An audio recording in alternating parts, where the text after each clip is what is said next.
চলছে বাংলাদেশ পাকিস্তানের মধ্যকার রাওয়ালপিন্ডি টেস্ট। 24 আগস্ট টেস্টের চতুর্থ দিন। পাকিস্তানের হয়ে খেলছিলেন পেসার শাহিন আল আফ্রিদি। খেলার মাঝেই বড় সুসংবাদ পেয়েছেন এই পাক পেসার। শাহিন ও আনসা আফ্রিদির ঘর আলো করে এসেছে পুত্র সন্তান।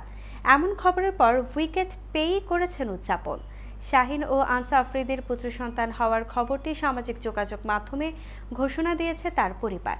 জানা গেছে, আফ্রিদি ও আনাসার প্রথম সন্তানের নাম আগেই ঠিক করা হয়েছিল।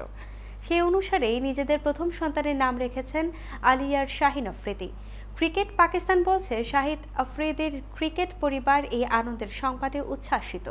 দ্বিতীয় মেয়ে আনাসার ঘর থেকেই পেলেন প্রথম নাতিও। শাহিন আফ্রিদি বর্তমানে 2 টেস্টের সিরিজ খেলতে রাওয়ালপিন্ডিতে অবস্থান করছেন। এই ম্যাচ শেষ হলেই তিনি করাচিতে স্ত্রীর কাছে উড়াল দিতে পারেন। এরপর দ্বিতীয় টেস্টের আগেই ফের দলের সঙ্গে যোগ দেওয়ার কথা রয়েছে।